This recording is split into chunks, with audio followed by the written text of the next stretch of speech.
Okay, this is the first part of the Module 2 review, which is graphing linear equations. And we're going to start off with section 1, which is finding slope. So the key formula that you need to learn for this section is this y2 minus y1 over x2 minus x1. Now later we will actually see rise over run as well. So remember, rise goes up and the y-axis also goes up. And the run is always to the right, and notice that the x-axis is also to the right. So hopefully you can use that to help you to remember what this formula actually is. So when we're given two coordinates, what we want to do is we want to label the coordinates. So 5, 8. So we always need a little bit of paper when we do these questions. Even though we're using the computer, there are certain things where we do still need some paper to do our basic calculations. So we start out by writing out the question. And the reason we do this is so we can label the coordinates. So we know the first coordinate is x, and we know the second coordinate is y. Now, as there's two coordinates here, we put a little 1 next to the first one, and we put a little 2 next to the second one. And I would recommend putting little loops in here as well, just so you can see much easier which number relates to which number as well. And as we substitute in, this will make this a little bit more easier for us to do. So our formula, like you saw on the last one, y2 minus y1 over x2 minus x1. And then we're just going to plug these numbers into this formula. So notice that it's a fraction. Noticing that there's a minus in the middle. So our number on the top left is y2. So that would be this number here, which is 6. y1 is here, so that would be 8.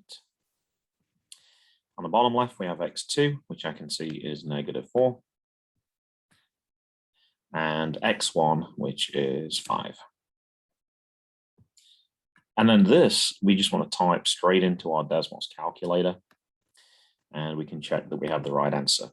So first of all, we need to click either divide from the Desmos keyboard, or you can click the slash symbol to create the fraction, and then we can type in what we're actually looking at.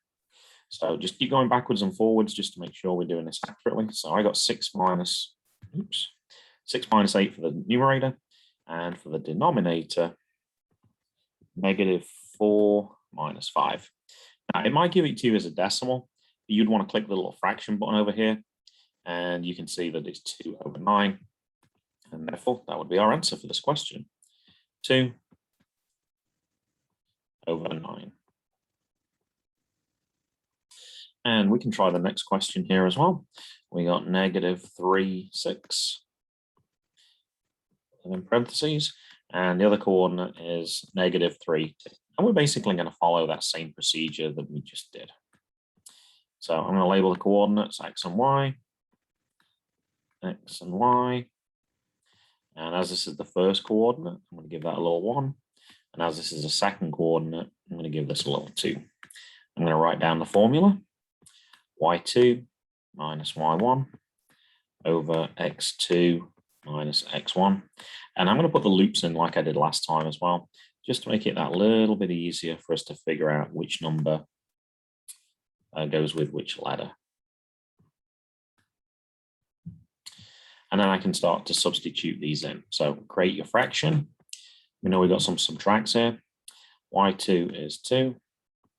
y1 we can see is 6.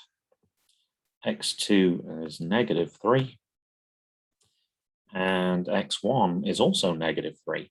Now this negative is a subtract. This does not relate to this number at all. This is the subtract from here.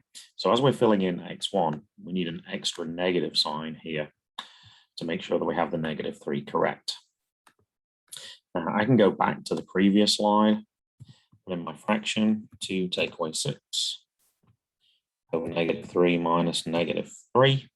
I am going to check just to make sure I get it accurately entered. There we go. And you can see that it's undefined. And I could obviously just go ahead and answer the answer for that one. Just looking, this one didn't actually have multiple choice, but it did say we could fill in the answer. So 2/9, and you can indeed see that is correct. Now also just a little reminder, when you're doing these questions, sometimes it's actually useful just to physically type in the question as well. So if you can plot the points, let me just check what the second one is, -3, 2. And I can just about see that point, but I'm going to just drag it down a little bit. You can actually see this as a vertical line straight away. So you might actually recognize that as undefined from the word vux. I just write the word vux here. Vertical lines having a slope of u, which is undefined. So we could actually do that question from here as well. What you might also notice from this question is you might actually notice that the x values are the same. And if that happens, look which coordinate is the same. So for our question, it was actually the x value was the same. And then I could use that same word. I could use that word vux. So as the x values were the same, that means that the slope is u, which is undefined. So there's a few little extra ways you can do those questions. On question 1 as well, you could have also typed these coordinates in just to take a look at the picture, just to see, does the slope look like it's positive or negative? And that can sometimes get us to avoid some of the really bad answers. Now, here's that other formula we mentioned earlier, slope, which is rise over run. So rise can be up or down. So technically we can have a negative rise, which is actually negative slope, but the run must always be to the right. Now, sometimes when lines actually have the dots on them for you to see, and sometimes they don't, like this one here. So I would always start from the intercept and then try and look where it goes through the corner of a square. So as I'm going through here, I can see it goes through the horizontal, but not the vertical. Whereas here, on this point here, I can see that it goes through both. So there's my little points that I'm using. I would certainly want to avoid these two answers straight away because I can see this is going upwards and this is negative slope. And as I count up, I can see I go up 1, 2. So the rise is 2. And then I go across 1 square, which is to the right, which is 1. And 2 divided by 1 is 2. So I can go ahead and select the slope. I see this one here is a horizontal line. So I know for this one, this would be the word hoy. And for hoy, I can use HOY. And for that reason, it would be 0. Now, if you pick 2 points that lie on the line, say here and here, what you'd say is you go up 0 squares and then right 1 square. And the 0 divided by 1 is also 0.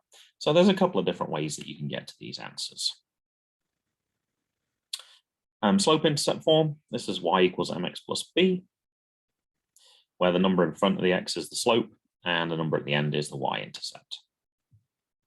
So when we're looking at questions like this, the slope is the number with the x. Remember, when there's no number here, I know this is technically a 1. And as there's a negative sign here, I know this is negative 1. And the y-intercept is the number without the x. So that would be 3. This only works when it starts with y equals. If it starts with anything else besides y equals, we have to make it say y equals, and then we can actually answer these questions.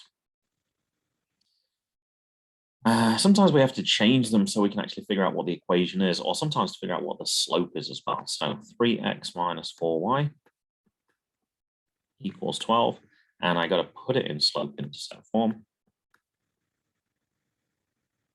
So I'm going to move my x's to the side. I'm trying to bring things away from the y to make it into what slope intercept form. I know that means it starts with y equals, so I'm going to bring all my other terms to the other side. So instead of positive 3x, I'm going to do negative 3x. Notice there's a negative sign here. So as on my next line, I must put negative 4y.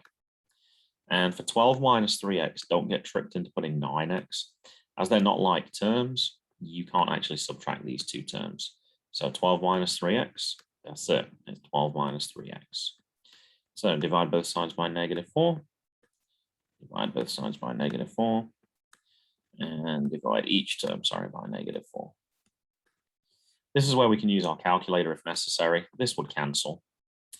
12 divided by negative 4 is negative 3. And negative 3 divided by negative 4. I'm not sure if there is a calculator on the next one. Yeah, here we go. Perhaps this one we should check. So negative 3 over negative 4. It gives me a decimal, but I'm really interested in the fraction. It's just positive, basically because the two negatives when we divide actually give us a positive. But always worth checking. So this was positive 3/4 x. Now our answers actually have the x first. So we want to make sure we have a positive 3/4 x. So it's certainly not these two answers. So it's either 1 or 2. And I want negative 3. So you can clearly see that this would be your answer here.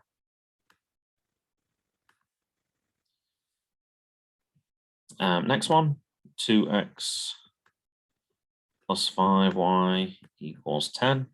Now it asks us to find the slope this time. So The only way we can find the slope is if we do what we did on the last unit, and this is why this comes in with the slope questions. If it says y equals, then I can actually find the slope. So I'm going to do the opposite of 2x, which is negative 2x. And I'll cancel that out. As it's positive 5y, I'm just going to put 5y. And for 10 minus 2x, once again, don't get tricked into putting 8x. These are not like terms. This is just 10 minus 2x. And then now I can divide each term by 5.